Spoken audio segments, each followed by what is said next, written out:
Upon assuming office, President Biden repealed President Ronald Reagan's Mexico City policy, expanded by President Donald Trump in 2017. But the Biden administration didn't stop there. They initiated a new, radical vision that integrated aggressive abortion on demand into PEPFAR programming, called it Reimagining PEPFAR, that included explicit guidance directing recipients, and this is billions of dollars of U.S. taxpayer funds, to use their leverage to enact pro-abortion laws and policies in PEPFAR countries. Biden hijacked PEPFAR, and he shattered. I did the reauthorization of PEPFAR for 5 years during the Trump administration, the first one. I'm all for it. In this place here and on the floor of the House and all over Africa as I traveled, all for it. But then it was hijacked. In a strong rebuke, and Mr. Max had mentioned this earlier, 131 African lawmakers and religious leaders said that the PEPFAR funding is supporting abortion, and they admonished us to say the NGOs that we finance are hijacking their ideals by pushing it so aggressively in Africa. Mr. Natsios, you testified today, and I read your written statement, that USAID needs to be refashioned, and you said that, quote, you believe it is bad policy to transfer domestic culture wars into politics to the developing world. Do you believe that the Biden administration was wrong to integrate abortion on demand as into global health, because they did it across the board, USAID, and of course PEPFAR, much of that money is deployed through USAID. When you did say that efforts to protect the weakest and most vulnerable from extermination, I do believe that's trivialized when you somehow bottom line it and say it's a culture war. We believe in defending unborn children and their mothers from the violence of abortion. It's not a culture war. It is a fact when they're in these countries pushing it, that unfortunately children will die. I and like-minded pro-life advocates in Congress and around the world seek to protect unborn baby girls and boys from violence of abortion, including dismemberment, decapitation, and of course the abortion pills, which are now being pushed all over the world, including the United States. How do they work? They starve the baby to death. That's how it works.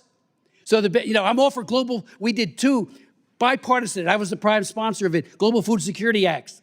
I'm all for mitigating global hunger.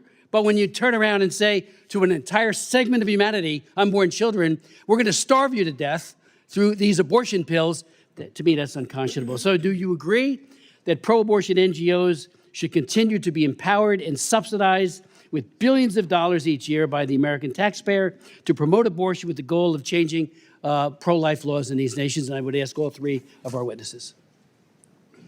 Congressman, you can check my voting record in Massachusetts. I 100%, and in Massachusetts, this is in Massachusetts, I had 100% pro-life voting record for 12 years in the House. Right. So my position is very clear, and I took a lot of heat from the feminist groups in Massachusetts, and my views have not changed.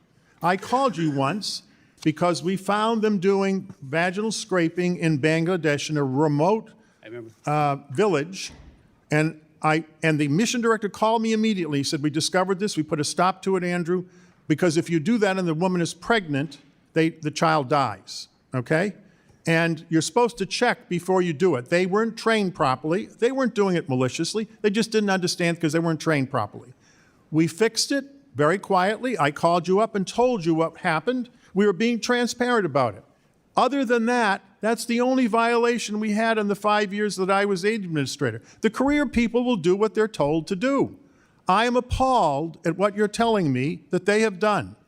And by dragging AID into these culture wars, the Biden administration has undermined the need for bipartisan support for AID.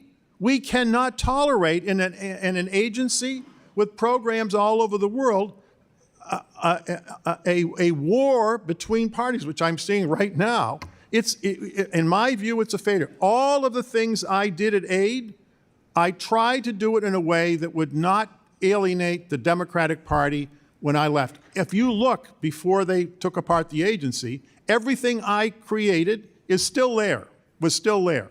They left it in place. Thank you. I'm almost out of time. The other two distinguished witnesses. Thank you, Andrew. Congressman, everything that we did during the first Trump administration, and I had these senior positions, we worked very hard to make sure that everything that we did had bipartisan support. What I've seen with the last administration is actually breaking the law, because you're not supposed to. By law, you're not supposed to. And I think the PEPFAR coordinator has stressed that point. But when you fund International Planned Parenthood, when you fund UN agencies that openly promote it, and when the Africans themselves tell you it's happening, then the law is being broken. I hope that the second Trump administration pursues the pro-life policies that it had in the first one, but also to include humanitarian assistance. Thank you. When we set these policies forward, it's going to behoove all of us, and this is hard to do. These policies should be what's best for America. If it's best for America, it's going to be best for the rest of the world. And those policies are based on our beliefs as a nation. If we're a Christian nation, as we always talk about, that's the right thing to do. And I think we need to stay that way. And the hard part is, with us in this body, we have to keep the checks on that. If not, it goes away. I yield back. Thank you, Mr. Chairman. Thank you, and I'm glad to hear the conversation about university spending as well, because there's a lot of that within USAID also. $42 million for Johns Hopkins to research and drive social behavior, and $250,000 for FIU for DEI training, and $244,000 for Stanford to do leadership training, not life-saving programs.